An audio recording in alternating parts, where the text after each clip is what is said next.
ఆంధ్రప్రదేశ్ రాష్ట్ర రాజకీయాలలో 80 సంవత్సరాల రాజకీయ చరిత్ర కలిగినటువంటి ఆనం కుటుంబం ప్రస్తుతం రాజకీయ సంక్షోభాన్ని ఒడిదుడుకులను ఎదుర్కొంటుంది.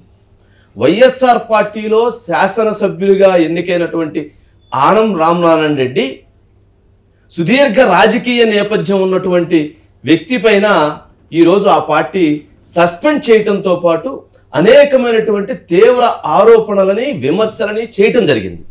ఈ నేపథ్యంలో Anam Ramanarayana Reddy very senior politician, మాజీ మంత్రి, ఒకానొక దశలో ముఖ్యమంత్రి కావాల్సినటువంటి వ్యక్తి. మరి వారు ఈ అంశాలపై, ఈ అభిప్రాయాలపై, ఈ విమర్శలపై వారేమంటారో ఇప్పుడు ఆనం రామనారాయణ రెడ్డి గారిని అడిగి తెలుసుకుందాం. సార్ నమస్కారం. ఆనం రామనారాయణ రెడ్డి గారు నమస్తే సార్. సార్, అంటే ప్రస్తుతం మీ పైన అంటే 40 సంవత్సరాలు మీ రాజకీయ జీవితం పూర్తయింది మొన్న జనవరికి. మరి అలాంటి 40 సంవత్సరాల రాజకీయ జీవితం పూర్తయినటువంటి మీ పైన ఈరోజు వైఎస్ఆర్ పార్టీ సస్పెండ్ చేయటాన్ని అసలు ఎలా చూస్తున్నారు, ఎలా అర్థం చేసుకోవాలి? ఇది వైఎస్ఆర్ కాంగ్రెస్ పార్టీ ఇవాళ ఇటువంటి పద్ధతుల్లో తమ రాజకీయ మనుగడ కొనసాగించడంలోనే ఒక సిద్ధాంతం, ఒక వ్యవస్థ, ఏమీ లేనటువంటి నైతిక విలువలు లేనటువంటి పార్టీగా ఇవాళ అది రూపొందుతూ ఉంది. ప్రజాస్వామ్యంలో భారత రాజ్యాంగం ఇచ్చినటువంటి విశేషమైనటువంటి డెమోక్రసీలో ఎవరైనా పార్టీ పెట్టచ్చు, ఎవరైనా రాజకీయం చేయొచ్చు అనే పరిస్థితుల్లో ఇది కూడా ఉంది. రాజ్యాంగం చాలా విలువలతో కూడిన సమాచారం ఇచ్చిన, ఆదేశాలు ఇచ్చిన, దాన్ని వక్రీకరించుకొని తప్పుడు మార్గాల్లో కొన్ని రాజకీయ పార్టీలు ఇటీవల బయటపడ్డాయి. తెలిసి తెలియక, లేకుంటే పూర్వపు పరిచయాలు, పూర్వపు రాజకీయ నేపథ్యం ఉన్నటువంటి ఆ కుటుంబ పెద్దలు వీళ్ళందరినీ ఆలోచనతో మాలాంటి వాళ్ళని కూడా చాలా మందిని సమర్థించడానికి ముందుకొచ్చాం. అది చేసినటువంటి పొరపాటుని ఒప్పుకోవడంలోనే నిజాయితీ ఉంటుంది. అంటే మీరు అసెంబ్లీలో రాజకీయ ఉగ్రవాది అని మీరు వైఎస్ జగన్మోహన్ రెడ్డి గారిని విమర్శ చేశారు అసెంబ్లీ సాక్షిగా. మరి తర్వాత మరి ఆ పార్టీలో చేరారు, దాన్ని ఎలా చూడాలంటారు? రాజకీయ ఉగ్రవాది కాదు అన్నది, రాజకీయాల్లో ఉండబడినటువంటి ఆర్థిక ఉగ్రవాది. ఆర్థిక ఉగ్రవాది అన్నది. ఆ రోజు నాతో పాటు ఇంకా చాలా మంది చాలా మాట్లాడినారు. సరే, అవన్నీ నాకు అప్రస్తుతం. అన్న తర్వాత కూడా మేము ప్రభుత్వాల్లో కొనసాగాం. వాళ్ళు ప్రతిపక్ష పార్టీలు తల్లిగారి నాయకత్వంలో నడిచింది. ఆ రోజు కూడా కొన్ని సందర్భాల్లో ఆమెను ఎదుర్కొనే విషయంలో కూడా కొంచెం గట్టిగానే శాసనసభ్యుడిగా నేను ఆనాడు వాదన వినిపించాం. ఇది మీ ఆలోచన కాదు అని. సరే, అది వాళ్ళ నిర్ణయం. తర్వాత జరిగిన రాష్ట్ర విభజన, రాష్ట్రంలో కాంగ్రెస్ పార్టీ పూర్తిగా స్థానం లేకుండా కోల్పోవడం, ఇవన్నీ ఉన్న తర్వాత రాజకీయాల్లో ఉన్నటువంటి వ్యక్తులను ఏదో ఒక రాజకీయ పార్టీతో కలిసి నడవాల్సిన పరిస్థితి. ఆ పరిస్థితి ఆలోచనలో ఉన్నప్పుడు సరే ఈ పార్టీ ముందుకు రావడం, పార్టీ ప్రజలు కూడా అటువైపు వాళ్ళకు ఉన్నటువంటి పెద్దల యొక్క ఆశీర్వాద బలం, నాడు చేసినటువంటి మేమందరం కలిసి చేసినటువంటి అనేక కార్యక్రమాల బలం వల్ల ప్రజలకు కూడా ఒక విశ్వాసం చేసే దాంట్లో మేము కూడా దీనిలో కొనసాగితే బాగుంటుందని అనుకున్నాం. అదేవిధంగా వాళ్ళు కూడా మీరు ఉండాలి అని చెప్పి ఆహ్వానించిన మీదటే, ఆహ్వానించిన వాళ్ళలో ప్రధానంగా నలుగురు, ఇద్దరు ఉన్నారు, ముగ్గురు ఉన్నారు, ఒకరు చనిపోయారు. కాబట్టి ఆ నలుగురు ఎవరు ఏందనేది మనకు అక్కర్లేదు. ఆ స్థాయిలోనే జరిగింది. మిమ్మల్ని ఆహ్వానించారు. మరి ఆహ్వానించి మిమ్మల్ని తీసుకున్నప్పుడు మరి 4 సంవత్సరాల మీ ప్రయాణంలో అంటే 1983 నుంచి ఆనం రామనారాయణ రెడ్డి గారిని చూస్తే, సరే ఏసీ సుబ్బారెడ్డి గారి దగ్గర చూడకపోయినా కానీ 83 ఎన్టీ రామారావు గారు దాంట్లో అక్కడ మీరు గెలిచిన దగ్గర నుంచి ఇప్పటి వరకు చూస్తే ఆనం రామనారాయణ రెడ్డి గారు అంటే ఒక బ్రాండ్. ఆనం అనేది ఒక బ్రాండ్ క్రియేట్ చేశారు. అది ఒక ఫైనాన్స్ మినిస్టర్గా కావచ్చు, ఆర్ఎండ్బి మినిస్టర్ కావచ్చు, ఐఎన్పి మా శాఖ మంత్రిగా కావచ్చు, లేదా అంతకుముందు ఉన్నటువంటి ఇతర పోర్ట్ఫోలియోస్ కావచ్చు. మరి ఇన్ని శాఖలు ఇంత నిర్వహణ కలిగినటువంటి ఆనం రామనారాయణ రెడ్డి గారు ఈ 4 సంవత్సరాల ప్రభుత్వ పరిపాలనని ఎలా చూస్తారు? మీ అనుభవాన్ని ఎలా చెప్తారు ప్రజలకి? ఇది అసలు పరిపాలన కాదండి. పరిపాలనే కాదు. ఈ పరిపాలనలో మేము ఇమడలేకనే ఓకే తొలి నుంచి దీన్ని ప్రశ్నిస్తూ వచ్చాను. ఆ ప్రశ్న నేను ప్రశ్నించడం అనేది వాళ్ళకి నచ్చలేదు. మొదట్లోనే నచ్చలేదు. నచ్చగానే నా మీద వాళ్ళు ఈ విధంగా మొదటి నుంచి నన్ను దూరం పెడుతూనే వచ్చారు. దూరం పెట్టినా పర్వాలేదు, శాసనసభ్యుడిగా నాకున్న హక్కులు వాటి ప్రకారం నడుస్తూ వచ్చాను. పార్టీ ఇచ్చిన ప్రతి కార్యక్రమం చేశాం. ఎన్నికల్లో స్థానిక సంస్థలు కానీ, మధ్యంతర ఎన్నికలు, పార్లమెంట్ కానీ, జిల్లా పరిషత్ ఎన్నికలు కానీ, తర్వాత అనేక ఇష్యూస్ వచ్చినప్పుడు కానీ సమర్థవంతంగానే అన్ని గెలిపించారు. మున్సిపాలిటీలు గెలిపించారు, లోకల్ బాడీస్ గెలిపించారు, పంచాయతీలు గెలిపించారు. అన్నింటిలో మేము పనిచేస్తాం. పార్టీ నిర్ణయం ప్రకారంగా, పార్టీ ఆదేశాల ప్రకారం. మరి పార్టీ ఆదేశం ప్రకారంగా మీరు అవన్నీ గెలిపించినప్పుడు మరి నిన్న ఎమ్మెల్సీ అభ్యర్థులలో మీరు ఎందుకు ఓటును అటు వేశారు అనే విమర్శను ఎదుర్కొంటున్నారు? అంటే దీనికి ముందు ఒక 6 మాసాల క్రితం జరిగిన సంఘటన ఒకటి చెప్పాలి. ఓకే, నేను మొదటనే అన్నాను, అనేక సంవత్సరాల నుంచి ఈ పార్టీలో అధికారంలో ఉండి కూడా, శాసనసభ్యుడిగా అధికార పార్టీ సభ్యుడిగా కూడా అనేక విషయాల మీద నేను ప్రస్తావన చేసేవాడిని.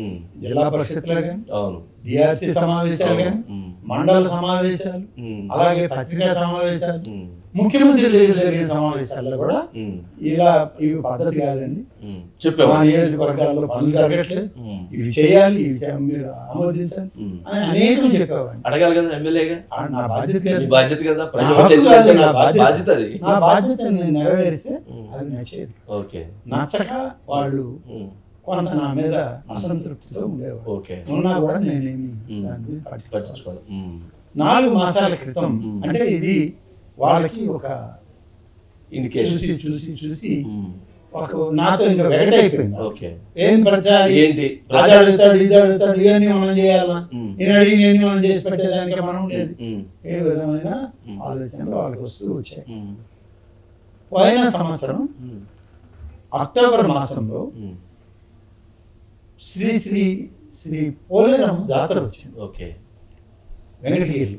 శక్తివంతమైనటువంటి శక్తి స్వరూపం.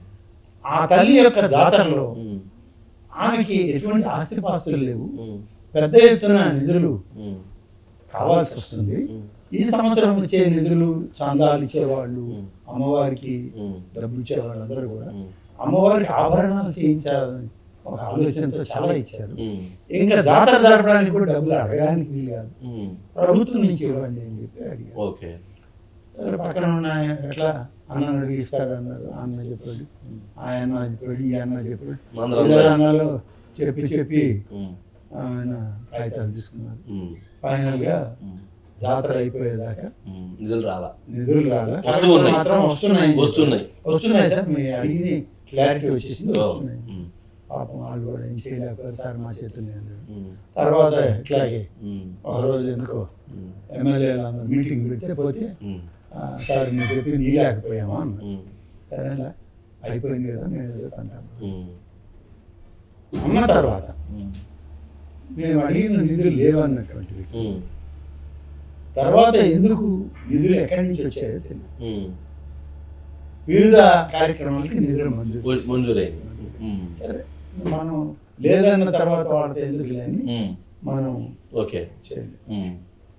ఇప్పుడు ఏమైందంటే అక్కడ ఈ పరిస్థితుల్లో జాతర అంతా అయిపోయేటప్పుడు సక్సెస్ఫుల్గా చేసేసాం, అయిపోయింది.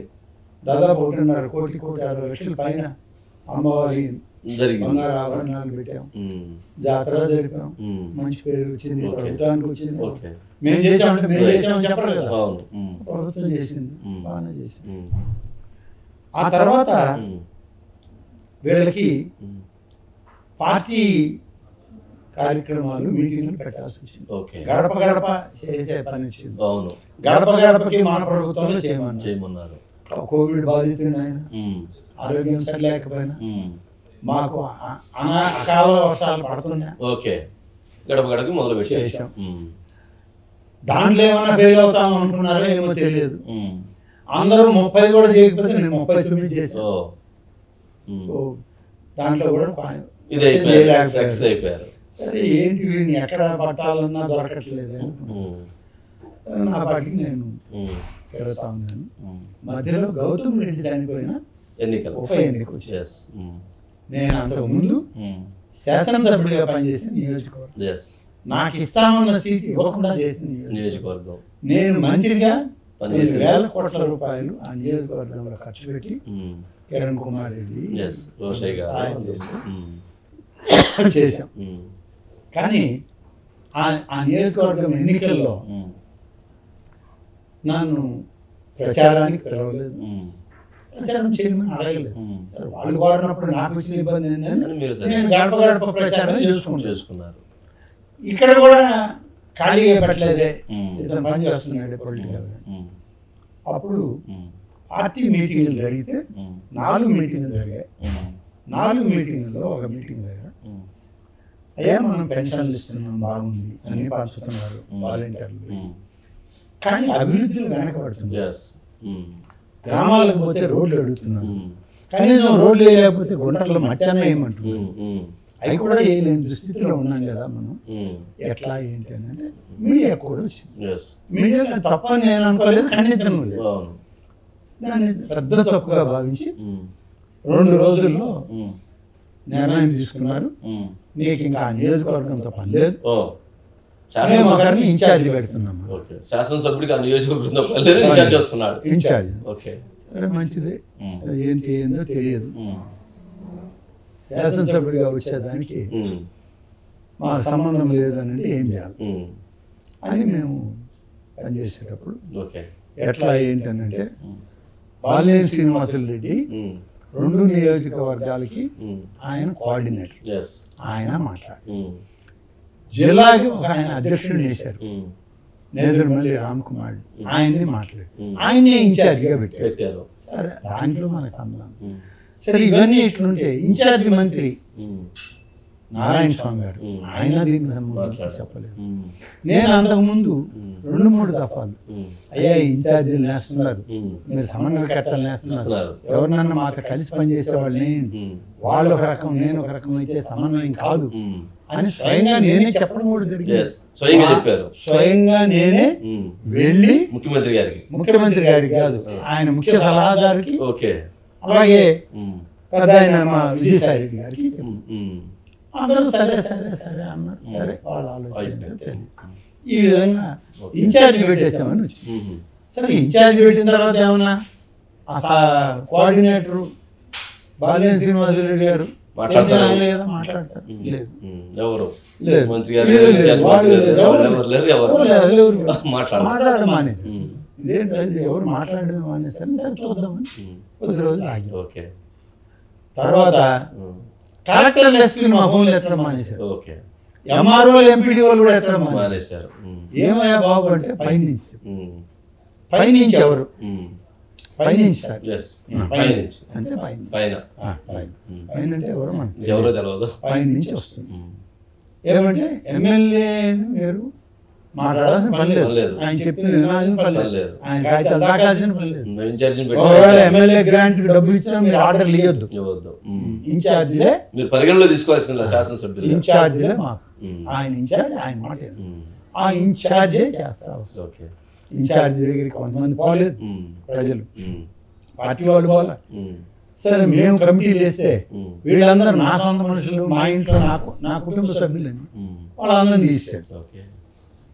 నాకెవరు ఉంటారు, అది నేను పోయిందే కొత్త పార్టీ వాళ్ళే ఉన్నారు, వాళ్ళని మెంబర్లు కాబట్టి వాళ్ళని తీసేసి వేరే వాళ్ళని. సరే మీ ఇష్టం. తన ప్రజల చేత ఎన్నుకోబడినటువంటి ఎమ్మెల్యేని సంబంధం లేదు ప్రజలతో, మీరు ఏమీ మాట్లాడాల్సిన అవసరం, మేము ఇన్ఛార్జిని పెట్టాం, ఆ ఇన్ఛార్జే పని చేసుకుంటాడు, ఆ ఇన్ఛార్జ్ చెప్పింది అనాలి, మీరు మాకు అక్కడ నియోజకవర్గానికి అవసరం లేదని చెప్పింది మీ పార్టీ ఫైనల్. మీ పార్టీ మనకేం చెప్పలేదు, అదే వాళ్ళు పని చేశారు అట్లా. ప్రపంచానికి చెప్పారు, ప్రపంచానికి చెప్పారు, మీతో మాతో మాట్లాడాలి, సమాజానికి చెప్పారు. సమాజం వాళ్ళు ఏదో మనం అది కూడా పట్టించుకోవాలి. ఇప్పుడు ఎమ్మెల్సీ ఎన్నికలు వచ్చినాయి, గ్రాడ్యుయేట్ కాన్స్టిట్యున్సీ మీరే చేయాలా అన్నారు. మళ్ళీ దాని సభ్యత్వం అంతా నేనే చేశాను. ఓకే, తిరిగాను. అవసరం వచ్చింది. ఆయన నిలబడే అభ్యర్థి నాకు కూడా పరిచయిస్తాడు, అన్నా మీరు లేకపోతే ఎవరన్నా మా మంత్రి అందరు చెప్పాను, చేసాం, అందరికి సభ్యత్వాలు చేయించాం. ఓటింగ్ వచ్చేటప్పుడు నీతో పని లేదండి, అసలు ఆయన అడగకూడదు, నువ్వు పోయి ఓటు, ఆయన ఓటు వేయించకూడదు. గ్రాడ్యుయేట్ కాదు, నేను నన్ను అడగల, నేను ఓటు 50% కూడా ఓటు చేయలేదు, పోయింది. ఇది అయిపోయింది. అప్పుడు ఆ టైంలో ఇన్ఛార్జిగా వచ్చినటువంటి వ్యక్తి తనే పని చేసుకుంటా ఉన్నప్పుడు మళ్ళీ మధ్యలో వీళ్ళు ఎందుకని మనల్ని పక్కన పెట్టారు, అయిపోయింది. నేను అసెంబ్లీకి ఇన్ఛార్జ్ వస్తాడంటే వీలు కాదు కదా, మున్సిపల్ కౌన్సిల్ మీటింగ్కే వీలు కాదు, లేదు మండల మీటింగ్కే వీలు కాదు. అంటే మీ పార్టీలో కొన్ని వీలు అవుతాయి, కొన్ని వాళ్ళు సొంతంగా చేసుకుంటారు. బట్ ఇది శాసనసభ కదా, ఇది కొంచెం దీనికి రాజ్యాంగబద్ధమైన చట్టం ఉంది కదా, ఈ చట్టానికి ఇన్ఛార్జీలు వచ్చే అవకాశం లేదు, సభ్యులే రావాలి. కాబట్టి వచ్చిన నాకు స్థానం ఉంది, కూర్చున్న పేరుంది, ఆనే ఉంటా ఉంది. కానీ కొంతమంది మాట్లాడేవాళ్ళు, కొంతమంది మాట్లాడరు. సరే, ఎవరు మాట్లాడినా మాట్లాడకపోయినా మన బాధ్యత కూర్చోవాలా, వినాలా, అవకాశం ఇస్తే మాట్లాడాలా, చేస్తూ పోయినా. మన ఓటింగ్ వచ్చింది, మండలి ఓటింగ్. మండలి ఓటింగ్ వస్తే మండలి ఓటింగ్ ఏం చేయాలా, మిమ్మల్ని పలానా అభ్యర్థికి ఓటు ఏమని అడగాలి, లేదా అభ్యర్థి అన్న వచ్చి మీ ఓటు వేయండి, నాకు నన్ను వేయించుకోమన్నారా అని చెప్పాలి. అభ్యర్థులు అడగాలి, స్లిప్ తీసుకొని రావాలి. పార్టీ నాయకులు చెప్పాలా, మా పార్టీ అధినేత చెప్పాలా, అలాగే అసలు ఆలినాళ్ళు ఉన్నారు కదా, ముఖ్య సలహాదారు, ఆయన సూచన లేదు, చెప్పలేదు. మా జిల్లా మంత్రులు, ఇన్ఛార్జ్ మంత్రులు చెప్పలేదు. అందరూ నా చుట్టుపక్కల కూర్చోండి, అందరూ ఇక్కడే ఉన్నారు, వాళ్ళందరూ అడుగుతున్నా మిమ్మల్ని అడగట్లా. అసలు నేను చెప్పిన లేరు, వీళ్ళు కూడా చెప్పలేదు. మిమ్మల్ని ఓటే అడగల, ఏమని అడగల. 19వ తేదీ అనుకుంటా నాకు ఒక వాట్సాప్ మెసేజ్ వచ్చింది. ఏమని వచ్చిందంటే మా చీఫ్ విప్ గారి దగ్గర నుంచి ఒక వాట్సాప్ మెసేజ్. ఆ మెసేజ్లో నేను విప్ అని ఉంది దాంట్లో. మామూలుగా విప్పులు నేను చాలా చూశాను, నా 40 ఏళ్ల రాజకీయ జీవితంలో చాలా విప్పులు చూసా, చాలా ఓట్లు కూడా వేసాను. ఆ విప్పులో ఏమని ఉందంటే, మీరు ఓటు వేయండి, ముందే చదివి వినిపిస్తాను, మీకు కూడా అర్థం కావాలి. మళ్ళీ నేను ఒక భాష చెప్పే, దీంట్లో ఒక భాష, దీంట్లో విప్ అని మాత్రం ఉంది ఇంగ్లీష్ లో. పేరు ఉందా? మా పార్టీ లెజిస్లేచర్ పార్టీ, దీనికి పైన విప్పు, విప్ కింద నా పేరు, నియోజకవర్గం, దీని కింద అసలు సబ్జెక్టు. ఏమని ఉందయ్యా అంటే, దీంట్లో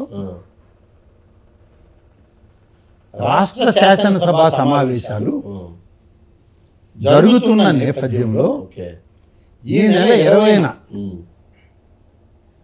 సోమవారం తప్పనిసరిగా తమరు సభకు హాజరు కావాలని, మరియు ఈ నెల 23వ తేదీ గురువారం శాసనసభ్యుల కోటాలో జరుగుబోయే ఎమ్మెల్సీ ఎన్నికల్లో పాల్గొని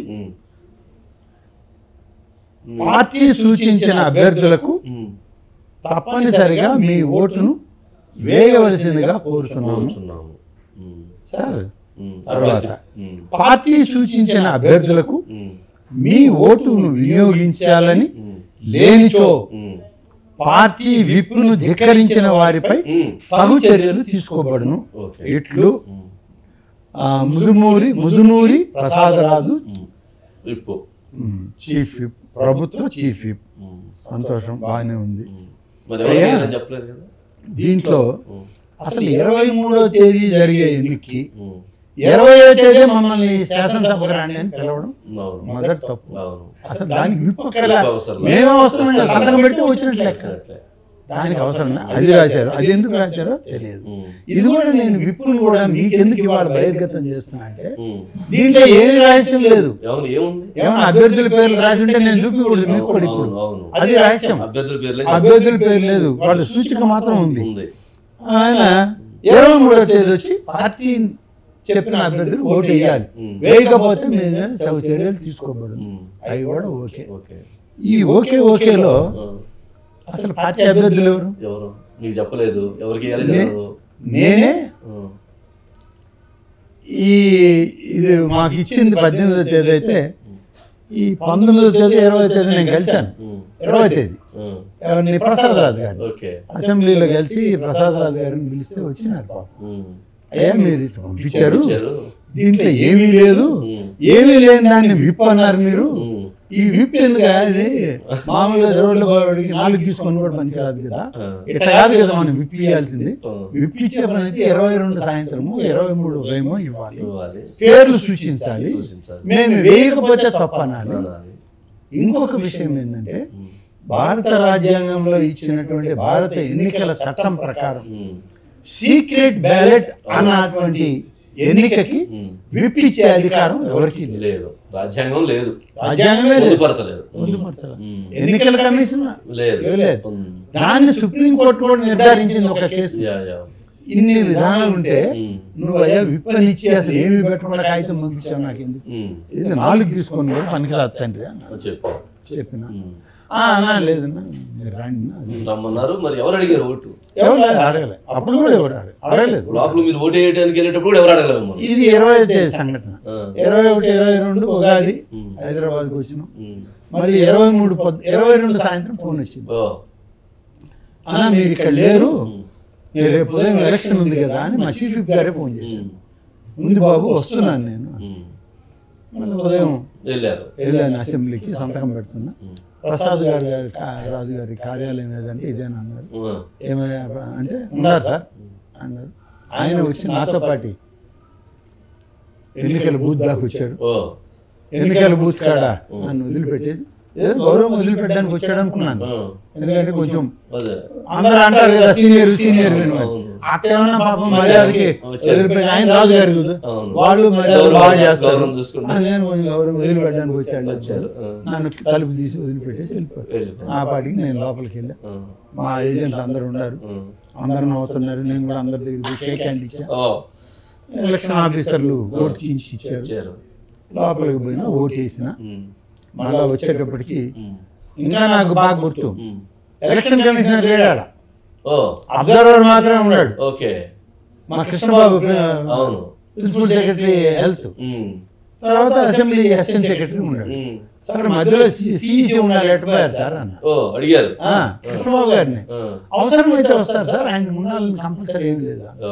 బోర్డు ఉంది, కుర్చీ ఉంది, ఖాళీ. బోర్డు ఉంది, కుర్చీ ఉంది, ఖాళీ ఉంది. కుర్చీ మనిషి లేడు. ఎలక్షన్ కి ఆయన రావాల్సిన పని లేదమ్మా. సరే ఏదో వాళ్ళ రూల్స్ మన అనుకున్నారు. ఓటేసేసి బయటకు వచ్చాను. నా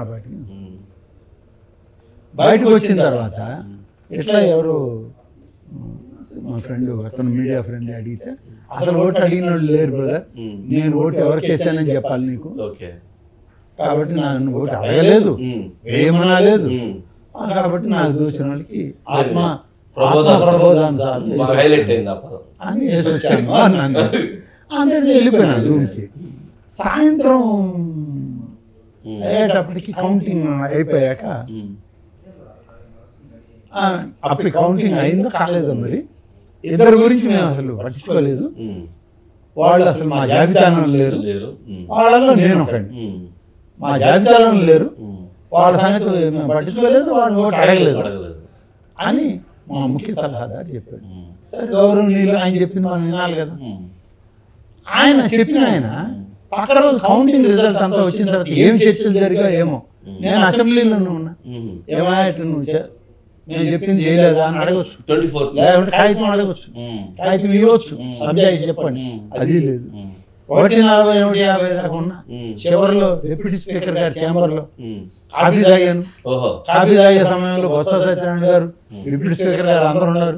అందరికీ నేను బయట పోతున్నాను సార్ అని చెప్పేసి వాళ్ళు కూడా ఏమన్నా బయటకు వచ్చి సాయంత్రం 4 గంటలకి టీవీలో స్క్రోల్ వస్తుంది. సస్పెండ్ చేసాం. 4 క్రాస్ ఓటింగ్ చేశారు. క్రాస్ ఓటింగ్కి అర్థం చెప్పాలి. నాకు తెలిసి క్రాస్ ఓటింగ్ ఆ పదాన్ని వాడినటువంటి ఆ పదం వాడిన వాళ్ళు అర్థం చెప్పాలి. క్రాస్ ఓటింగ్ ఏంటి? మీరు నాకేమన్నా ఓటేయమని పలానోడికి ఓటేయమని చెప్పారా? లేదు, నేను మీరు ఇచ్చిన పేరు కాకుండా వేరే వాడికి ఓటేస్తుంటే నువ్వు మేము చెప్పింది కాకుండా ఇంకొకరికి వేసావు కాబట్టి నువ్వు క్రాస్ ఓట్ చేసావు. ఆ క్రాస్ ఓట్ ఇదిగో ఈ విధంగా నిర్ధారణ అయింది. నువ్వు మేము అడిగిన ప్రకారం విప్పు ప్రకారం నువ్వు చేయలేదు అని చెప్పచ్చు. అది చెప్పే అవకాశం ఉందా? క్రాస్ ఓటింగ్ నిర్ధారణ చేసే అవకాశం ఈ 10 నిమిషాలకి లేదు. సీక్రెట్ బ్యాలెట్ ఓట్ అప్పటికప్పుడు నువ్వు చెప్పడానికి నీకు అవకాశం లేదు. ఎలక్షన్ కమిషన్ ఒప్పుకోదు. ఎక్కడ దాన్ని బయట పెట్టేదానికి అవకాశం లేదు. అసలు నువ్వు చెప్పనోడి నేను క్రాస్ ఓట్ చేశాను ఎలా సస్పెండ్ చేస్తారు? రెండవది 15 నుంచి 20 కోట్ల రూపాయలు చంద్రబాబు నాయుడు దగ్గర డబ్బు తీసుకొని ఓటు వేశారు. మాకు ఇది బాగా నిర్ధారణ అయిపోయింది కాబట్టి మేము చర్య తీసుకున్నాం. 15-20 కోట్లు చంద్రబాబు నాయుడు ఇచ్చేది ఈ కాలం ముందు ఇచ్చాడా, లేదంటే ఈయన ద్వారా ఆయన ప్యాకెట్ నాకు పంపించాడా? మధ్యలో వీళ్ళ ద్వారా తెచ్చి ఇచ్చారా? వీళ్ళు ఇచ్చి అటు ఇచ్చేవాడు చేస్తాడని అన్నారా? ఇది లేదు, అది లేదు. ఎవరైనా విన్నారా, చూసారా? అకౌంట్ లో ఏమైనా ట్రాన్స్ఫర్ అయిందా? పని నువ్వు చెప్పు. ఏదైనా ఒక అకౌంట్ నుంచే 15 కోట్లు వచ్చింది. నేను అసెంబ్లీలో పోయినప్పటి నుంచి 4 ఏళ్ళు నేను బయట రూమ్ కూడా తీసుకోవాలా. ఏమన్నా ప్రైవేట్ నాకు వ్యాపారాలు ఉంటాయి అనుకోండి, నేను మన తాజ్ గేట్ వేలోనే ఉంటాయి. ఇప్పుడు పొద్దున నుంచి రాత్రి దాకా అసెంబ్లీ పోవడం, లేకుంటే మధ్యాహ్నం నుంచి రాత్రి దాకా ఇంట్లో ఉంటారు. అదే రూమ్ లో ఉంటాను, బయటికి తిరిగేవాడిని కూడా కాదు. అట్లాంటి ఓపెన్ ప్లేస్ లో నేనుంటే నాకు ఎవరు ఇచ్చినారు? నాకు అదే అర్థం కావడం. నేనేమన్నా పొరపాటున గేట్ వే రూమ్ లో పెట్టేసి వస్తే రాజీవ్ గారు లోపల తీసి పెట్టుకున్నారా అని అనుమానం. లేదు, అక్కడ రావాల్సింది ఇంకెవరో చెప్పుకొని వెళ్ళారా? ఎందుకంటే అక్కడ 3-4 ఎమ్మెల్యేల మంత్రులు, విష్ణు గారు ఉన్నారు అక్కడే, ఇంకా అనంతపురం ఎమ్మెల్యేలు 1-2 ఉంటారు, నేనుంటా. కాబట్టి నా రూమ్ లో వేయాల్సింది వేరే రూమ్ లో వీళ్ళేమన్నా అంతేనా? లేకపోతే చెప్పిన వాళ్ళకి ఏమన్నా నిజ నిర్ధారణ చెయ్యాలంటారు. లేకపోతే ఎట్లా తేలుతుంది? చెప్పిన వాళ్ళే అంతే కదా. వాళ్ళు ఎక్కడ చూసారు? ఇచ్చినోడు చెప్పకపోయా, తీసుకున్నాడు లేకపోయా, చెప్పినాడు మాత్రం ఉన్నాడు. మరి విమర్శ బలమైన విమర్శ. ఇంత రాజకీయ నేపథ్యం, ఇంత చరిత్ర ఉన్నటువంటి నేపథ్యంలో ఇప్పుడు ఈ విమర్శ ఎదుర్కోవాల్సిన పరిస్థితి ఎలా చూస్తున్నారంటే, అది ఊరకేదో అందరూ ఇప్పుడున్న రాజకీయ నాయకులు మాట్లాడుకున్నటువంటి మాట కాదు కదండి. ఆనం రామనారాయణ రెడ్డి గారు 20 కోట్లు డబ్బులు తీసుకొని క్రాస్ ఓటు వేసారు అనేటువంటి పదం అత్యంత హేయమైంది, అత్యంత జుగుప్సాకరమైనటువంటి వ్యాఖ్య. ఆ ముఖ్య సలహాదారు ఎట్లా మాట్లాడతాడో, ఏం చేస్తాడో ఆయనకి ఏం తెలుసు? భాష రాదా, మాట్లాడే విధానం తెలీదా? మీడియా విలేకరుగా పనిచేసేది నువ్వు ఎటువంటి పదాలు వాడాలో నువ్వు ఎప్పుడు నేర్చుకోలేదా? జర్నలిజం చదివావా? జర్నలిజంలో అసలు ఎప్పుడైనా సర్టిఫికేట్ ఉందా? ఊరికి ఏ పేపర్లో పడితే ఆ పేపర్లో నువ్వు స్క్రిప్ట్ రాసుకుంటా పోయావా? ఏమన్నా అర్థం ఉండే మాట అది? నువ్వు మాట్లాడిన ప్రతి మాట నిరూపించాలి. అసామాజిక మాట కాదు, అసామాజిక వ్యక్తిని కాదు. నువ్వు నిరూపణ చేసేటువంటి సామర్థ్యం నీకు లేనప్పుడు నువ్వు ఎలా అంటావండి? అంటే మిమ్మల్ని ఓటు అడిగి మీరు ఓటు వేయకపోతే అది అడిగి నేను ఓటు ఒకవేళ వేరే వేస్తే అది నీకు నిర్ధారణ అయితే తర్వాత నాకు ఏదైనా ఆర్థిక మొత్తాలు నాకు అందిని అంటే ఇచ్చినవాడో, తెచ్చినవాడో, చూసినవాడో, తీసుకున్నవాడో, చూసినవాడో చెబితే అంటే అర్థం ఉంది. కానీ ఏమీ లేకుండా నువ్వు ఒక బట్ట కాల్చి వీడు నెత్తినేస్తాం, వీడు చూసుకుంటాడులే అంటే అంత సేవ తెచ్చుండాలనుకున్నాం అందరూ. మరి అనగారు దాన్ని మరి ఎట్లా బట్టగాల్చి ఇప్పుడు మీరు కేసీఆర్ కదా మరి మీరు అంటే నాకు ఒక నమ్మకం ఉంది, నాకు ఒక ఆత్మవిశ్వాసం. 8 దశాబ్దాల మా రాజకీయ కుటుంబంలో 4 దశాబ్దాల నా రాజకీయ జీవితంలో ఇటువంటి ఆరోపణలు రాజకీయాల్లో ప్రతిపక్ష పార్టీలు ప్రతిపక్ష నేతలు అంటూ వస్తారు. దాన్ని మేము పెద్దగా పట్టించుకోం, నడిచిపోతాం. ఎందుకంటే విశ్వాసం మాకుంది, ఆత్మవిశ్వాసం, మా మీద నమ్మకం, భరోసా, మమ్మల్ని నమ్మిన ప్రజలకు మేము ఎలాంటి వాళ్ళము, ఎలా పనిచేసేవాళ్ళం. కాబట్టి మేము ఎప్పుడైనా ఒక ఎర్ర ఏగాని ఎవరి దగ్గర నుంచి అయినా ప్రజాస్వామ్యంలో మేమున్న వ్యవస్థలు ఆశించుంటే ఇవాళ మమ్మల్ని ఇంత పెద్ద నేరం మా మీద ముడితే ఆ రోజు నా దగ్గర పైసా తీసుకున్నాడు, ఇప్పుడు 15 కోట్లు తీసుకున్నాడు అని నమ్ముతారు. అదే లేనప్పుడు ఇదే నమ్ముతాడు. అసలు నీ మీద నీకే విశ్వాసం లేదు, నిన్ను ప్రజలు విశ్వసించడం మానేశారు.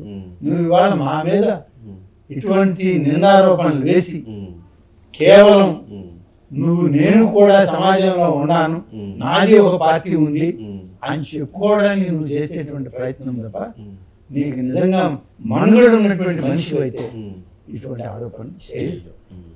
అంటే సజ్జల రామకృష్ణారెడ్డి గారు మాట్లాడినటువంటి కామెంట్ అది ముఖ్యమంత్రి గారితో సంబంధం లేకుండా మాట్లాడరు కదా, ఆయన అక్కడి నుంచి వచ్చిన ఆదేశాలు మాత్రమే మాట్లాడతారు. అంటే ఆనం రామనారాయణ రెడ్డి గారు రాజశేఖర రెడ్డి గారికి అత్యంత ముఖ్యులు. ఉన్న 4 కోటరీలో మీరు ఒకరు, ఆ రోజు నేను దగ్గరగా చూసినటువంటి జర్నలిస్ట్గా. మరి అలాంటి రాజశేఖర రెడ్డి గారికి అంత ముఖ్యమైనటువంటి వ్యక్తి ఈ రోజు వాళ్ళ కుమారుడు జగన్మోహన్ రెడ్డి గారికి ఎందుకు అంత దూరంగా, అంత విభేదించేటువంటి వ్యక్తిగా, అంత విమర్శలు చేసేటువంటి వ్యక్తిగా ఎందుకు గ్యాప్ వచ్చింది? ఒక రామనారాయణ రెడ్డి కాదు, పొరపాటు పడుతున్నా. రాజశేఖర రెడ్డి గారికి అత్యంత సన్నిహితంగా ఉన్నటువంటి పెద్దలు చాలా మంది ఆయనకి దూరంగానే ఉన్నారు. ఈయనకి దగ్గరగా ఈయన తీసుకునే ప్రయత్నం చేయలేదు. వాళ్ళందరూ దూరంగానే ఉన్నారు. ఎందుకని పేర్లు నేను చెప్పకూడదు, ఎవరు లేరు. రాజకీయాల్లో కొనసాగుతూ మనుగడ సాగించేవాళ్ళు మా బోటాళ్ళు రాజకీయాల్లో ఆ సందర్భాల్లో కలిసేమే తప్ప, లేకుంటే ఆయనతో పాటు ఆయన వారసత్వం కింద ఇంత ఎవరు పనిచేయట్లేదు. ఎందుకని అంటారు? ఎందుకు వద్దనుకుంటున్నారు? ఎందుకు ఆ అనుభవం కానీ ఆ కోటరీ కానీ ఎందుకు వద్దనుకుంటున్నారు? ఆయన ఒక మాట చెప్తూ ఉంటాడు, నేను ఆయన విమర్శించడం కాదు, మా తండ్రి ఫోటో తర్వాత నా ఫోటో పెట్టాలి అంటే ఆయన మాటల్లో కొంతమందికి అర్థమైందంటే పక్కన ఫోటో పెట్టమంటున్నాడు. నాకు అర్థమైంది అంటే ఆ ఫోటో తీసేసి నా ఫోటో పెట్టండి. దాంట్లో 2 అర్థాలు ఉంటాయి. కరెక్టే. కాబట్టి తన తండ్రి యొక్క దీన్ని కూడా ఓర్చుకోలేని మనస్తత్వం, దానికన్నా మనం ఏం చెప్పు. మరి ఈ 4 సంవత్సరాలలో సంక్షేమము, నేను అభివృద్ధి, నేను ప్రియతమైనటువంటి వెల్ఫేర్ స్కీమ్స్, ఎవరో నవరత్నాలు అని చెప్పని ఇన్ని లక్షల కోట్లు నేను ప్రజలకు పంపిణీ చేశానని చెప్తున్నారు. మరి ఇది సంక్షేమం అనేది ఇది ఉంది, ఇప్పుడు అభివృద్ధి అనే విమర్శలు వస్తున్నాయి. అసలు మీరు 2 చూశారు, సంక్షేమం చూశారు, అభివృద్ధి చూశారు, రాష్ట్రం అన్నీ చూశారు, అది ఇది అన్నీ చూశారు. ఏంటి ఇందులో ఉన్న అత్యంత మైనస్ ఏంటి? పార్టీలో ప్రభుత్వం ఉన్న అత్యంత మైనస్ ఏంటి? పార్టీ అనేది పక్కన పెడితే పార్టీకే రూపురేఖ విధానం ఏమీ లేదు. కాబట్టి దాని గురించి పెద్దగా మీరు చర్చించబడలే. ఏది స్క్రిప్ట్ అయితే అదే పార్టీ, అదే సిద్ధాంతం వాళ్ళకి. ఎలా పంపించినట్టు ఇప్పుడు పంపించారు కదా. ఇంకొకటి చూపిస్తాను మీకు, అది కూడా చూద్దాం. ఇంకొకటి కూడా సరే, అది కూడా చెప్తాను. కాబట్టి ఈ సిద్ధాంతం గురించి మీరు ఆలోచించగలరు, మనిషి గురించి ఆయన మీద తనకే విశ్వాసం లేదా, ఒక ఇన్సెక్యూరిటీ ఫీలింగ్, అభద్రతా భావం. అందుకని తనే నమ్ముకోలేని స్థితిలో ఉన్నటువంటి వ్యక్తి పరిపాలనలో ఆంధ్రప్రదేశ్ రాష్ట్రం ఉంది. ప్రజలు ఆ పరిపాలనలో ఉన్నారు. కాబట్టి ఇంకా దాంట్లో మళ్ళా విడమరిచి అదే ఇదే ఇంకొకటే చెప్పాల్సిన పరిస్థితి ఏం లేదు. స్పష్టత వచ్చేసింది. రూపురేఖ విధానం లేనప్పుడు ఏముంటుంది అనేటువంటిది. అట్లాగే ఆనం రామరెడ్డి గారు స్వయంగా మీ బ్రదరే రాజకీయ విలువలు పాటించట్లేదు మా బ్రదర్ అని చెప్పని మీ తమ్ముడు మిమ్మల్ని విమర్శలు చేస్తున్నారు. ఏంటి అసలు అంత విమర్శల కారణం ఏమైంది? ఇప్పుడే కాదండి, మా వాడు మా అన్న బతుకున్నప్పుడు కూడా ఇలాంటి విమర్శలు చాలాసార్లు చేశారు. వివేక గారు ఉన్నప్పుడు ఓకే, అంటే మేమిద్దరం ఏదో రాజకీయ ఎదుగుదలకు ఉపయోగపడడం లేదనేటువంటిది మనసులో ఉంది. సరే, వాళ్ళల్లో ఉండడమే కాదు, అది బహుశా ఇంకొక రకంగా కూడా వాళ్ళకి పక్కన ఉన్నటువంటి వాళ్ళు, తోడు ఉన్నటువంటి వాళ్ళు అనేక మంది ఆ విధమైన చెప్తా ఉంటారు, చెప్తే వినాలనేది ఏం లేదు, కానీ వాళ్ళకు ఉండే ఆలోచన అది. అంటే పేపర్ సిద్ధాంతం దీనికి ఒక క్రియాశీలకం లేదు అనడానికి ఇది ఒకటే నిదర్శనం. పత్రికా ప్రకటన చదివానండి. పార్టీ అధ్యక్షులు వైఎస్ జగన్మోహన్ రెడ్డి గారి ఆదేశాల మేరకు వీరిని పార్టీ నుంచి సస్పెండ్ చేయడమేనదని 4 పేర్లు రాసి నియోజకవర్గాలు రాశారు. మీరు పార్టీ వ్యతిరేక కార్యక్రమాలు పాల్పడుతున్నందుకు మిమ్మల్ని పార్టీ నుంచి సస్పెండ్ చేస్తున్నాం. పార్టీ కేంద్ర కార్యాలయం సంతకం లేదు. సంతకం లేదు, తేదీ ఉండే నియోజకవర్గం. మా పార్టీ విధానం ఇది, మా పార్టీ సిద్ధాంతం ఇది, మా పార్టీ స్క్రిప్ట్ ఇది. ఆ స్క్రిప్ట్ ని పెట్టిపోయే వాళ్ళు ఇంకా పార్టీలో మీరు ఇంకా వేరే రకంగా అడిగితే ఎట్లా చెప్తాం కదా. అట్లాగే అసలు ఆనం ఫ్యామిలీ ఇక్కడ ఒక చిన్న ఇది ఉంది. రాష్ట్ర రాజకీయాల్లో ఉమ్మడి ఆంధ్రప్రదేశ్లో కూడా నెల్లూరు జిల్లాలో ఆనం కుటుంబం అనేది ఒక ఫ్యాక్టరీ. అంటే రాజకీయ నేతలను తయారు చేసి లేదా రాజకీయాలను నడిపించినటువంటి ఒక ఫ్యాక్టరీ. ప్రస్తుతం అటువంటి ఫ్యాక్టరీ కూడా సమస్యలతో ఉత్పన్నమవుతూ ఉంది. ఎందుకు కారణం అంటే రాజకీయ వారసత్వాన్ని ఎందుకు తీసుకురాలేదు? కొత్త లీడర్లు, మీరు తీసుకొచ్చిన లీడర్లు మీతో ఎందుకు నిలబడలేదు? ఏంది కారణం? ఎక్కడ ఉందంటే రాజకీయ కర్మాగారం అనడంలో తప్పలేదు, కానీ వారసత్వం అనేది రాజకీయాల్లో ఎప్పుడు కూడా మనమేమి రాచరిక వ్యవస్థలో లేము, జమీందారీలో చక్రవర్తుల కాలం కాదు ఇది. ప్రజాస్వామ్యం, ప్రజల మనోభిష్టాలు కాదు, అనుగుణంగా పనిచేయాలి. ప్రజలు ఆదరిస్తేనే మేము వస్తాం, ప్రజలు ఆదరించకపోతే మేము రాలేము.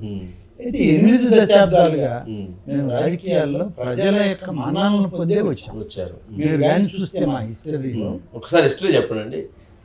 ఏసీ సుబ్బారెడ్డి గారు, స్వర్గీయ ఏసీ సుబ్బారెడ్డి గారు మొట్టమొదటి మా కుటుంబంలో ప్రీ ఇండిపెండెన్స్ లో రాజకీయాల్లోకి వచ్చారు. ఆయన స్వతంత్ర పోరాటంలో పనిచేశాడు. నాడు ఉన్నటువంటి పెద్దలు బజవాడ గోపాల్ రెడ్డి గారు అలాంటి మహనీయులతో కలిసి చేశారు. ఆ సందర్భంలో రాజకీయాల్లో స్వాతంత్ర్యం రాకముందే జరిగేటువంటి మున్సిపల్ ఎన్నికల్లో పోటీ చేశారు. పోటీ చేసి గెలిచారు, చైర్మన్ అయ్యారు. స్వతంత్రం వచ్చాక శాసనసభ్యుడు అయ్యాడు. శాసనసభ్యుడిగా మంత్రిగా కొనసాగాడు. అయితే మా ఏసీ సుబ్బారెడ్డి, మా ఫ్యామిలీ మొత్తం చూడండి, అందరం ఎమ్మెల్యేలమైన వాళ్ళమే. నామినేటెడ్ రాజ్యసభ, నామినేటెడ్ ఎమ్మెల్సీఓ, లేకుంటే లోక్సభకు పోయిన పరిస్థితి ఏం లేదు. మేము అందరం కూడా ప్రజల మధ్యలో నిలబడతాం, ప్రజలతో ఎన్నుకోబడతాం. ఇదే మా పరిస్థితి. ఎట్లా ఉండాలి, దీంట్లోనే జరిగిపోవాలి మన జీవితం. అట్లా నాకు ముందు 5-6 మంది వాళ్ళ జీవితాలు పూర్తయిపోయింది. ఇవాళ నేనున్నాను, నా తర్వాత ఎవరుంటారు, ఎవరు స్థానానికి వస్తారనే తర్వాత విషయం. అంటే కుమార్తె రాజకీయాల్లోకి రావాలన్న చర్చ జరుగుతుంది కదా, ఉంది. కానీ దాని మీద ఇంకా ఆ కుటుంబం నిర్ణయం తీసుకోవాలి ముందు, తర్వాత మేము తీసుకోవాలి. వాళ్ళు తీసుకోవాలి ఆ నిర్ణయం. అది వాళ్ళ ఇంట్లో విషయాలు, అవి ఇప్పుడే మాట్లాడే. ఇప్పుడు నా దగ్గర నేనున్నాను, మా వివేకానంద పిల్లలు ఉన్నారు, మా తమ్ముళ్ళ పిల్లలు ఉన్నారు. ఇవన్నీ ఉన్నప్పుడు ఏమవుతుందంటే, గతంలో అయితే ఒక రాజకీయ వర్గాలు అనేవి, రాజకీయ పార్టీలు ఉండే, ఆ పార్టీలో ఆ వర్గం ఉండేది. బలమైన వర్గం అయితే ఎక్కువ పదవి, బలం లేనప్పుడు కొంచెం తక్కువ పదవి. అందులో కాలానుగుణంగా వచ్చినటువంటి మార్పుల వల్ల ఇప్పుడు ప్రతి రాజకీయ పార్టీలో అనేక మంది ఈ వ్యవస్థలోకి వచ్చేసారు. వాళ్ళు నమ్మి వచ్చారు. ప్రజలతో మేము కూడా మమేకం అవుతున్నాం, మేము కూడా పదవుల్లో ఉండి సేవ చేయాలనుకుంటున్నామని వచ్చాం. ఎవరిని కాదనలేము. అందుకని వర్గాలు తగ్గినాయి, ఆ వర్గ పోరాటాలు లేవు, పార్టీ పోరాటాలే మిగిలిన. పార్టీ పోరులో ఒకే పార్టీలో 2కో 3కో 4కో చిన్న పదవో పెద్ద పదవో కావాలంటే రాదు. కొంచెం అర్థం చేసుకున్నటువంటి కుటుంబ సభ్యులైతే దాన్ని సమర్థించుకోగలరు. కొంత వాళ్ళకి ఆ ఉత్సాహంలో రాలేదే అనేటువంటి ఆవేదన తప్పన కొంత ఆలస్యం అవుతుంది. నేర్చుకోవడం, తెలుసుకోవడం జాప్యం జరిగింది. అంతే తప్ప వేరుగా వాళ్ళు ఏమి మమ్మల్ని ప్రత్యక్షంగా విమర్శించేదేం కాదు. మా కుటుంబంలో ఏ సంఘటన జరిగినా వాళ్ళే ఉంటారు, వాళ్ళే చేయాలి, మేము వాళ్ళ దగ్గర ఉండాలి, వాళ్ళకి చేయాలి. కాబట్టి దాంట్లో ఏమి చిన్నపాటి మనస్పర్ధలు సహజం అంటారు. రైట్. అట్లాగే ఇప్పుడు నెక్స్ట్ గమ్యం ఏంటి? ఆనందరావు రెడ్డి గారు ఇప్పుడు సస్పెండ్ అయ్యారు వైఎస్ఆర్ పార్టీ నుంచి. ఏంటి భవిష్యత్తు కార్యాచరణ ఏంటి? ఎటువైపు మీ ప్రయాణం? సస్పెండ్ అయిన తర్వాత నన్ను ఇంకా కొనసాగిస్తున్నారు అనుకుంటున్నారా మీరు? వాళ్ళు లేదు కదా, అయిపోయింది. ఇంకా కొత్త నిర్ణయం తీసుకోవాలి. అంటే తెలుగుదేశం పార్టీ వైపు మీ ప్రయాణం నడవబోతుందా? ఇంతవరకు ఆలోచన కూడా చేయలేదు నేను శాసనసభ అయిపోయాక ఇదిగో ఈ 20 కోట్లు ఎక్కడ ఉండో తేల్చే పనిలో ఉండాలి. 20 కోట్లు ఎక్కడ ఉండో తేల్చేదాంట్లో కాదు, ఈ దస్కత్ లేని కాగితం వచ్చిన తర్వాత దస్కత్ నేనేమంటారంటే మా వైపు కొంతమంది ముస్లిమ్స్ ఉంటారు. వాళ్ళు ఏమంటారంటే ఒక ఇట్లాంటి వాటికి ఏమంటారంటే దోబీ దస్కత్ అంటారు. అంటే దోబీ దస్కత్ అంటే మనకు బట్టలు వేస్తే మన రజకులు గుర్తుకు పెడతారు. ఇక్కడ చొక్క స్టార్ పెడతారు అనమాట. పెట్టి ఇది పలానా సారది అంటారు. అట్లా అసలు దోబీ దస్కత్ అంటారు దాన్ని. ఇట్లా దోబీ దస్కత్ కూడా లేనటువంటి లేఖ విడుదల చేసి వీళ్ళందరూ లేరు, వీళ్ళందరూ పోయారు అంటారు. పోయామో పోలేదో మాకే అర్థం కాని పరిస్థితులు ఉన్నాయి. మీరు వివరించి చెప్తున్నారు కాబట్టి, చూపిస్తున్నారు కాబట్టి మా ఫోటో పేరుతో ఫోటో కూడా చూపిస్తున్నారు. లేకపోతే మేము కూడా ఆలోచించాలి, ఏమయ్యా నా పేరేనా ఇది అని అడగాలి. ఇప్పుడు ఫోటోలు కూడా వచ్చేసినాయి కాబట్టి ఇబ్బంది లేదు. అది కూడా క్లారిటీ ఇచ్చారు. కాదు ఆనందరావు గారు, మీరు కాంగ్రెస్ పార్టీలో నుంచి తర్వాత తెలుగుదేశం పార్టీలో జాయిన్ అయ్యారు. చంద్రబాబు నాయుడు గారితో కొంతకాలం ప్రయాణం చేశారు.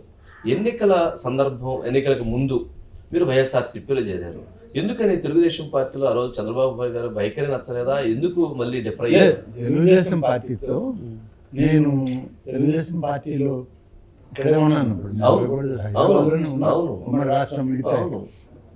తెలుగుదేశం పార్టీలోకి ఎందుకు వెళ్ళామంటే అవేళ చంద్రబాబు నాయుడు గారు కూడా రాష్ట్రం విడిపోయింది, కొత్త రాష్ట్రం, మీరు అందరూ కూడా ఉంటే బాగుంటుంది అనుభవజ్ఞులు అని ఆయన చెప్పడం. అప్పుడు మా అన్న వివేకన్న ఆయన జీవించున్నాడు.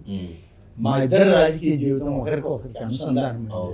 నేను ఏదైనా నిర్ణయం తీసుకుంటే ఆయన ఆమోదించేవాడు, ఆయన నిర్ణయాన్ని నేను ఆమోదించి ఇద్దరు ఇలా మాట్లాడుకుంటూనే నిర్ణయం తీసుకొని ఆయన దగ్గరికి వెళ్ళాం.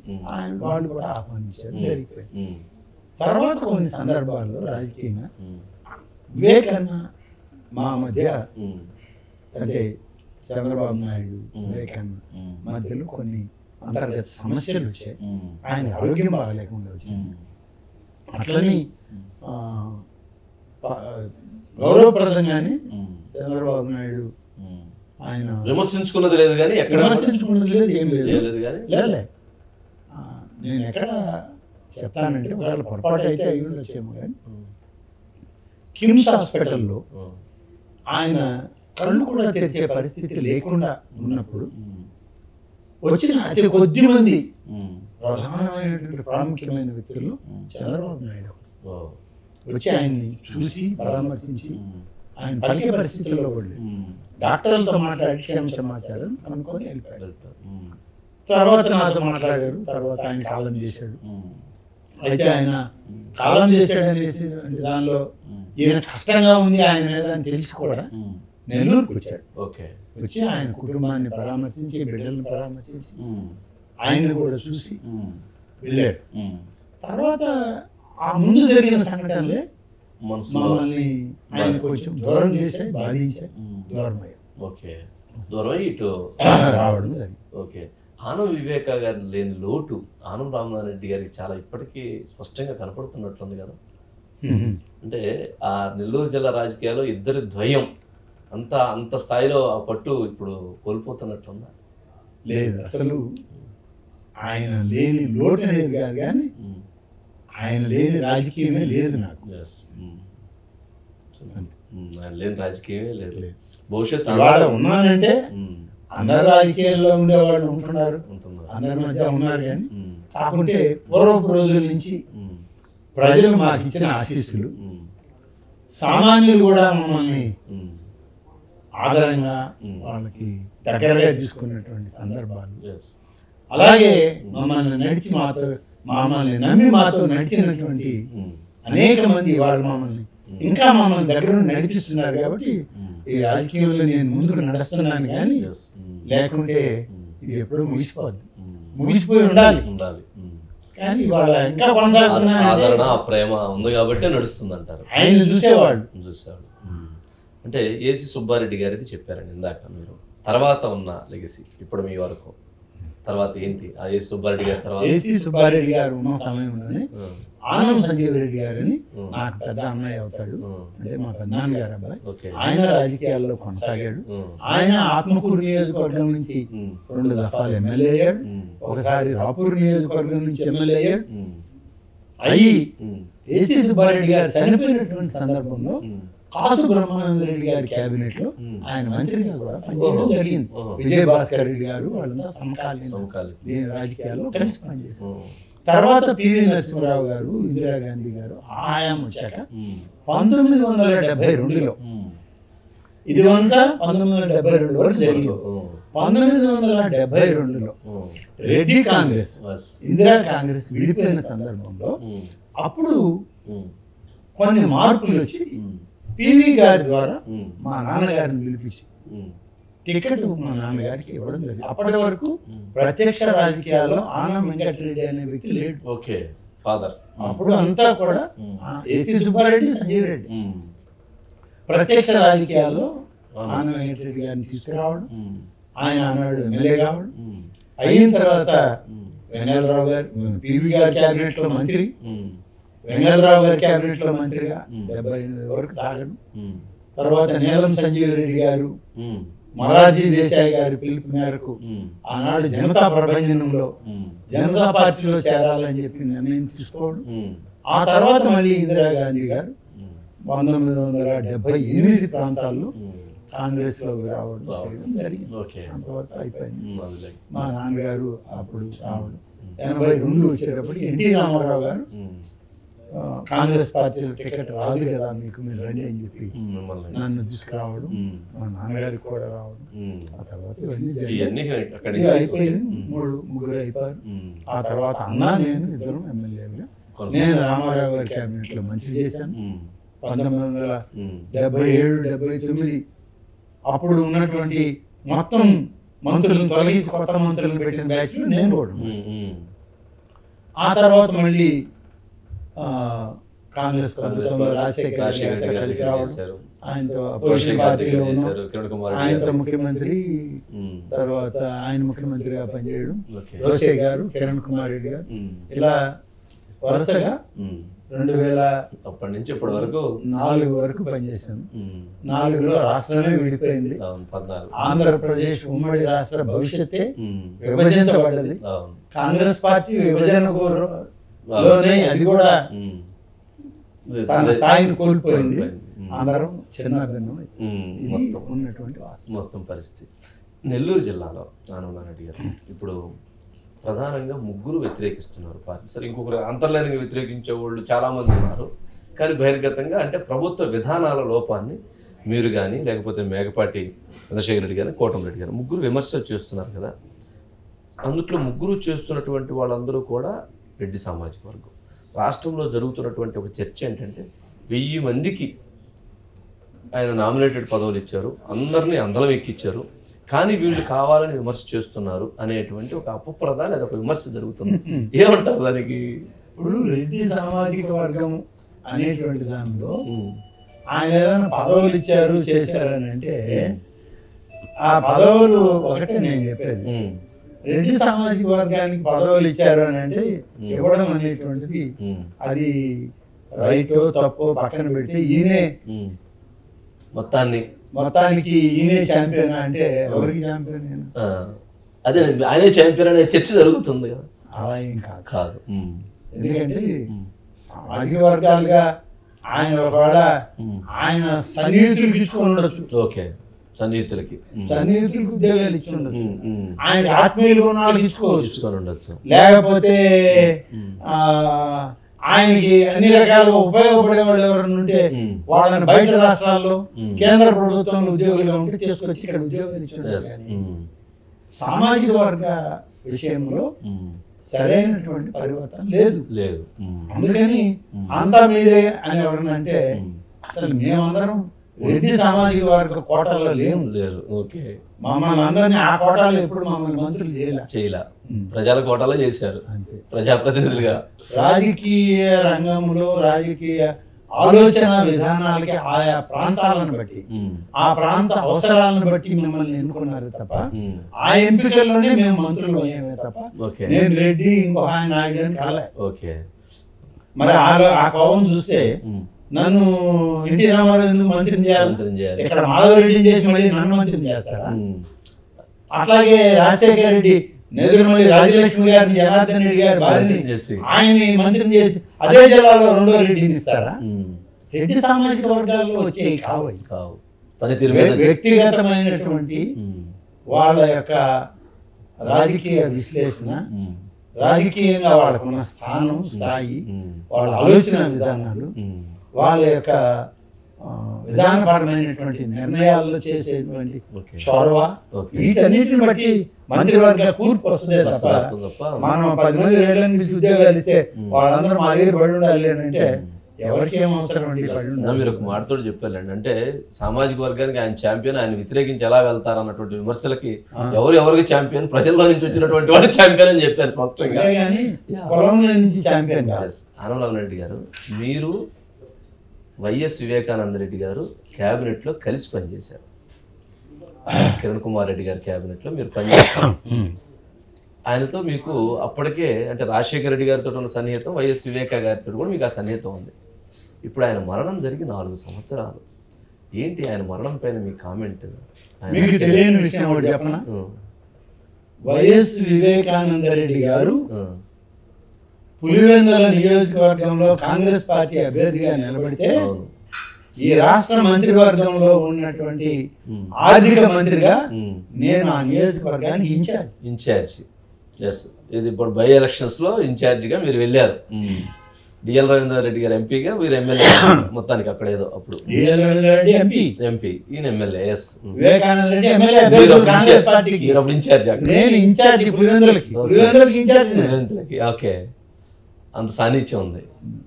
కానీ దుర్మార్గం, ఆ మనిషి, ఆ వ్యక్తి చనిపోయాడంటే ఎవరు కూడా అది ఈ పరిణామాలకు వచ్చి ఇవాళ నిర్ధారణ అవుతున్నటువంటి విధానంలో జరిగిందని మేము కళ్ళ కూడా ఊహించలేదు.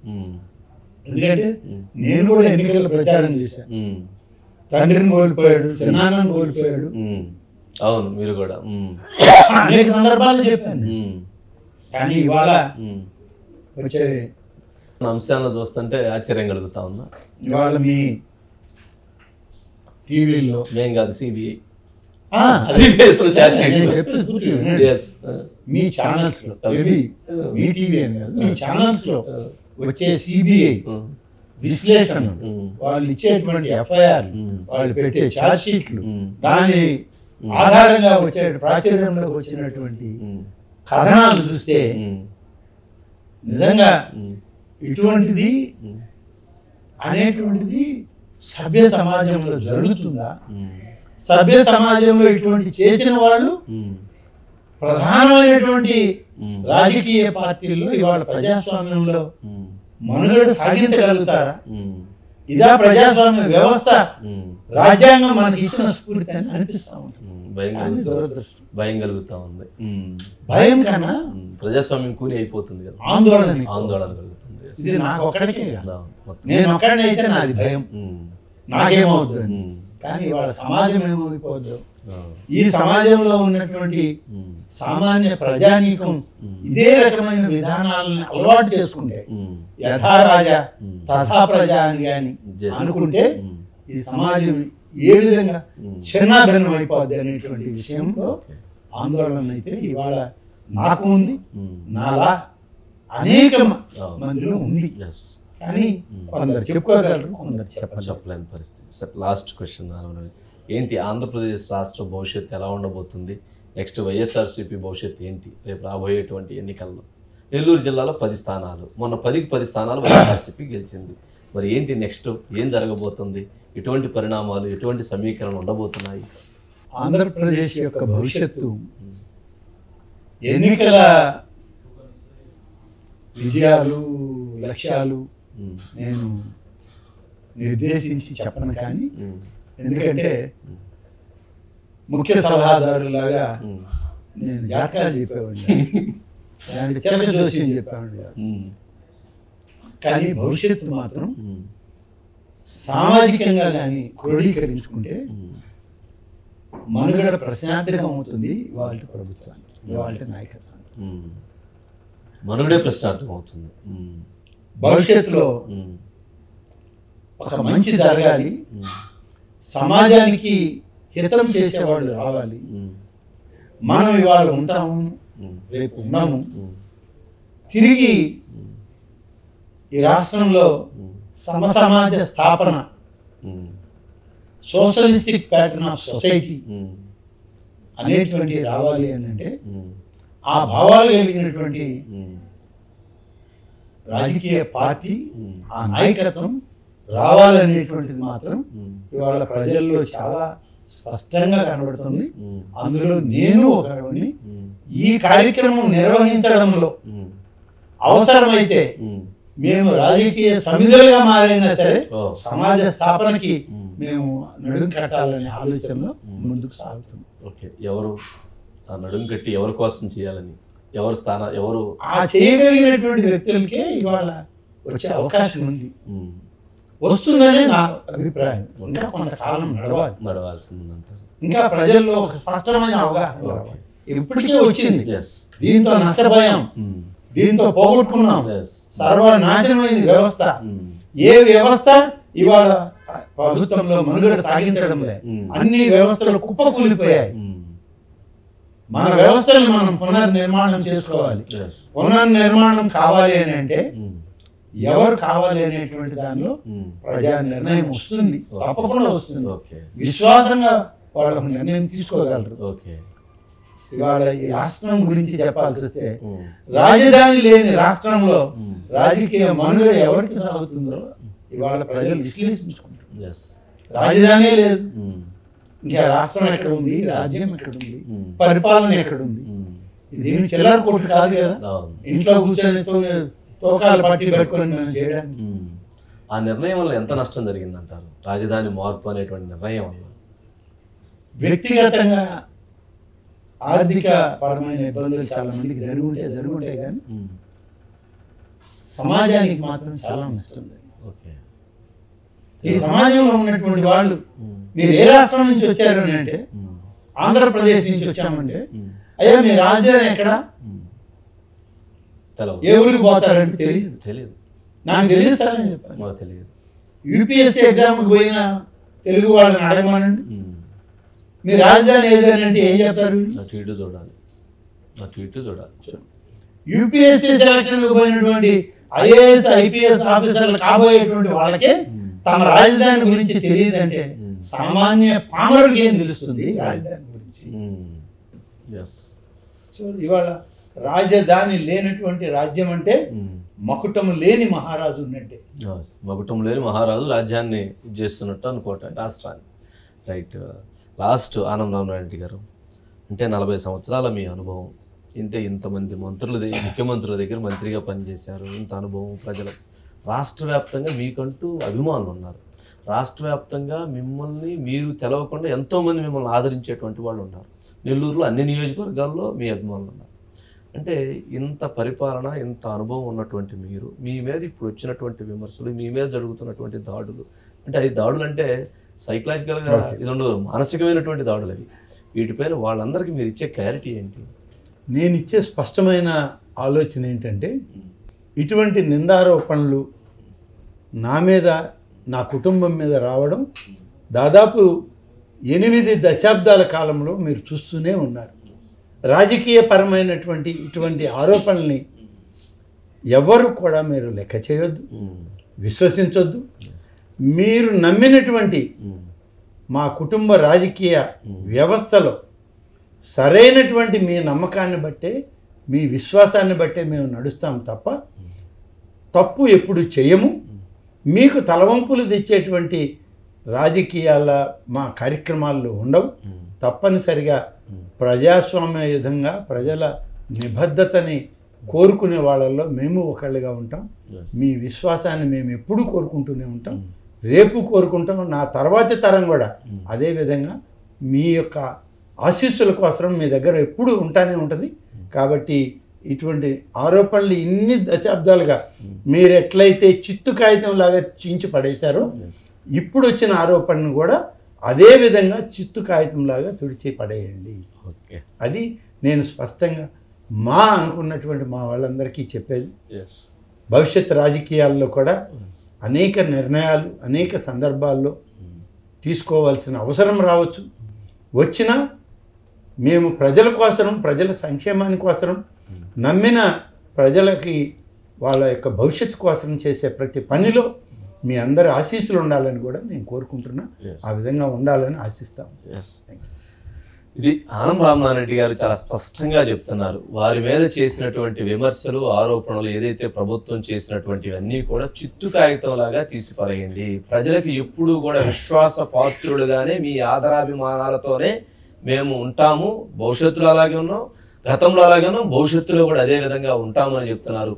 ఎవరైతే తన పైన చేసినటువంటి ఒక్క ఓటు వేయమని అడిగినటువంటి వ్యక్తి అధికార పార్టీలో లేరు. లేకుండా మేము ఫలానా వ్యక్తికి ఓటు వేసాం ఎలా నిర్ధారణ చేస్తారు? సీక్రెట్ బ్యాలెట్ ఓటు అన్న తర్వాత సీక్రెట్ ఓటింగ్ని ఎలా ఆ ఓటు మేము వారికి వేసామని అధికార పార్టీ తెలియజేస్తుంది. ఇవన్నీ అవాస్తవాలు. కావాలని ఒక దుష్ప్రచారంతో కావాలని నిందారోపణలు చేస్తున్నారు.